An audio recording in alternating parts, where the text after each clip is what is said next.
അവർ ചെയ്ത തെറ്റ് ഒന്ന് മാത്രമേ ഉള്ളൂ, ലാ ഇലാഹ ഇല്ലല്ലാഹ് എന്ന ആദർശത്തിൽ വിശ്വസിച്ചു എന്നതുകൊണ്ട്.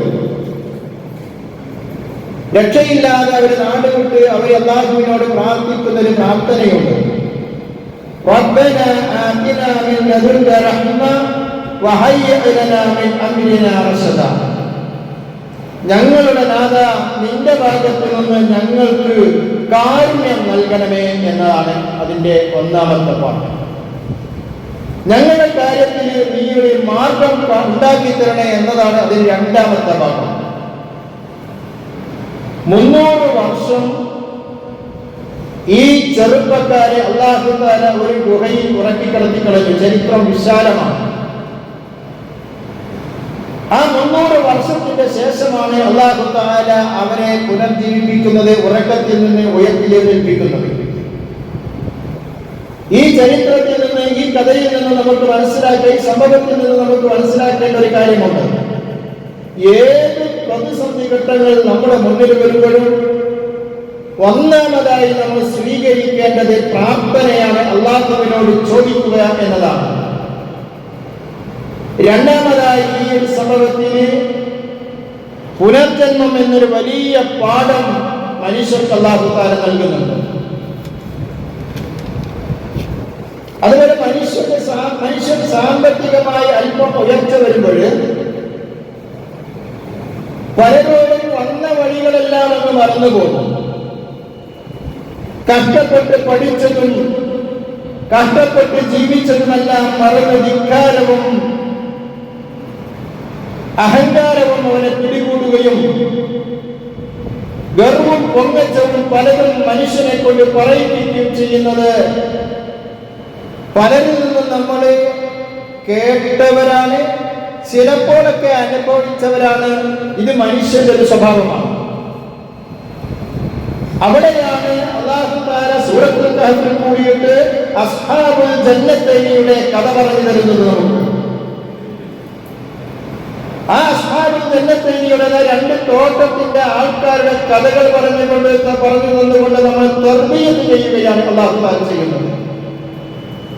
അഹങ്കാരവും ധിക്കാരവും ഗർവവും അല്ലാഹു നൽകിയ അനുഗ്രഹങ്ങൾ നീങ്ങിപ്പോകാൻ കാരണമാകുമെന്ന് ആ സംഭവത്തിൽ കൂടിയിട്ട് അല്ലാഹു തആല പറഞ്ഞു തരികയാണ്.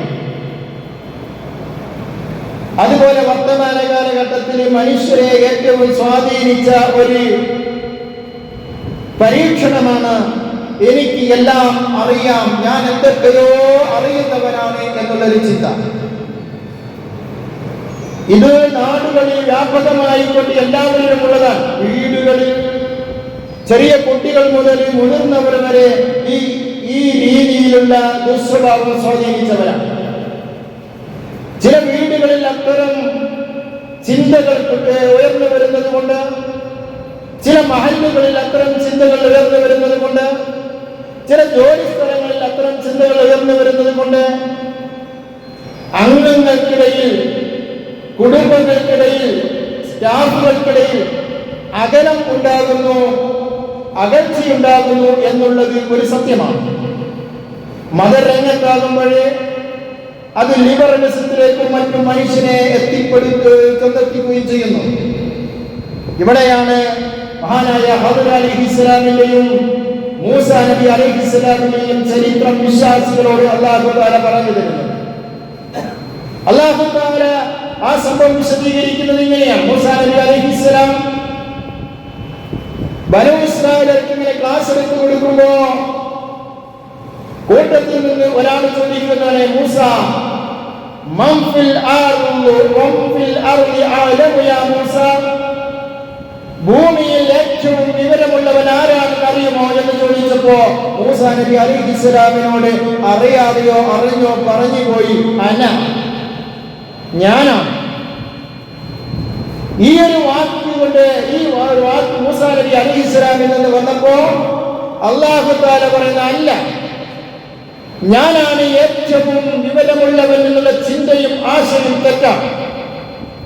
മൂസ നബി അലൈഹിസ്സലാമിനോട് ഹദർ അലൈഹിസ്സലാമിന്റെ കൂടെ പോയി പഠിക്കാൻ വേണ്ടിയിട്ട് അല്ലാഹു തആല നിർദ്ദേശിക്കുന്നു. മൂസ അലൈഹിസ്സലാം പോകുന്നുണ്ട്. ആ യാത്രയിൽ മൂസാ നബി അലൈഹിസ്സലാമിന് 2-3 അനുഭവങ്ങൾ ഉണ്ടായിട്ടുണ്ട്. ആ അനുഭവത്തിലും വിശ്വാസിക്ക് തർബീയത്തുണ്ട്. എന്താണ് ആ അനുഭവം? രണ്ടുപേരുടെയും യാത്രയിൽ അവർ യാത്ര ചെയ്തുകൊണ്ടിരിക്കാൻ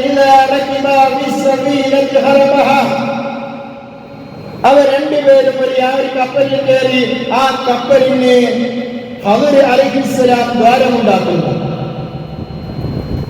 മൂസാ നബി അലൈഹിസ്സലാം ചോദ്യം ചെയ്യുന്നു, എന്തിനു വിഡ്ഢിത്തമാണ് നിങ്ങൾ ചെയ്യുന്നത്?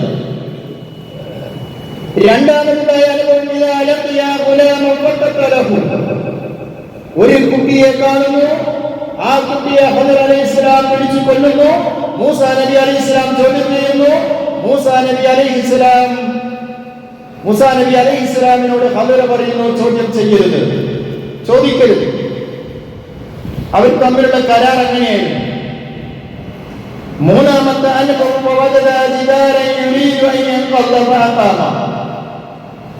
രണ്ടുപേരും കൂടി ഒരു പ്രദേശത്തെത്തുന്നു. ആ പ്രദേശത്ത് അവർ അതിഥികളായി കെട്ടിയ ആ അതിഥികളായ ആൾക്കാരെ സ്വീകരിക്കാൻ അവർ തയ്യാറാകുന്നില്ല. ഒരു മുറുക്ക് വെള്ളം പോലും ആ നാട്ടുകാരെ കൊടുക്കാൻ തയ്യാറായില്ല. അങ്ങനെയുള്ള ഒരു നാട്ടിലൊരു ഇടിഞ്ഞു വീണ മതില് നിർമ്മിച്ചു കൊടുക്കുകയാണ് ഖദർ അലൈഹിസ്സലാം. അവിടെയും മൂസാ നബി അലൈഹിസ്സലാം ചോദ്യം ചെയ്യുന്നുണ്ട്. ഈ 3 സംഭവങ്ങൾ മൂസാ നബി അലൈഹിസ്സലാമിന്റെ അനുഭവത്തിലുണ്ടായതാണ്.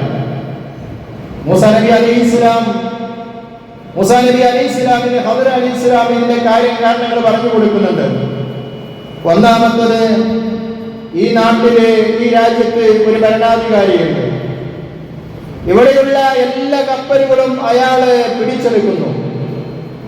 ന്യൂനതയുള്ള കപ്പലൊഴികെ നമ്മൾ കയറിയ കപ്പല് ഒരു മിസ്കീനായ ഒരാളുടേതാണ്, അയാളുടെ ജീവിത മാർഗമാണത്. ഈ കപ്പലിന് ദ്വാരമുണ്ടാക്കിയാല് ആ രാജാവ് അത് പിടിച്ചെടുക്കുകയില്ല. എല്ലാം അറിയാം എന്നുള്ള ധാരണ ഇവിടെ അസ്തമിക്കുകയാണ് ചെയ്യുന്നത്. രണ്ടാമത്, സ്വാലിഹായ 2 മാതാപിതാക്കൾ, ഒരു മാതാവിനും ഒരു പിതാവിനും ഒരു ഫാസിഖായ ഒരു കുട്ടിയുണ്ട്. ആ ഫാസിഖായ കുട്ടിയാണിത്. ഈ കുട്ടി കാരണം ഭാവിയിൽ ഇവരുടെ വ്യക്തിത്വത്തിന് ഹാനികരമായ രൂപത്തിലാണ് ഈ കുട്ടി വളർന്നു വരുന്നത്. അതുകൊണ്ട് ഇവനെ കൊന്നുകളയാൻ തീരുമാനിച്ചതാണ്. എല്ലാം മൂസാ നബി അലൈഹിസ്സലാമിന് അറിയാം എന്നുള്ള ആ വാദം അവിടെ തകർന്നടിയുകയാണ് ചെയ്യുന്നത്. മൂന്നാമത്, ആ മതില് കെട്ടി ഉയർത്തിയത് എന്തിനു വേണ്ടി എന്ന് ചോദിച്ചാൽ, അവിടെ മരണപ്പെട്ടു പോയ 2 സ്വാലിഹീങ്ങളായ മാതാവിന്റെയും പിതാവിന്റെയും യതീമുകളായ 2 കുട്ടികളുണ്ട്. അവർക്കുള്ളൊരു നിധി ആ മതിലിന്റെ അടിയിലുണ്ട്, ഉള്ളിലുണ്ട്.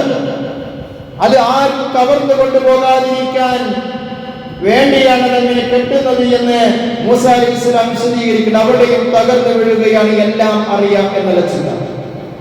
ഇങ്ങനെ പരിശുദ്ധ ഖുർആനിലെ സൂറത്തുൽ കഹ്ഫിൽ കൂടി നമ്മൾ സഞ്ചരിക്കുമ്പോൾ, നമ്മളിത് പാരായണം ചെയ്യുമ്പോൾ വിശ്വാസിയുടെ ജീവിതത്തിൽ ഉണ്ടാകേണ്ട ഒരുപാട് തർബിയത്തുകളാണ് ആ സൂറത്ത് നമ്മളോട് സംസാരിക്കുന്നത്.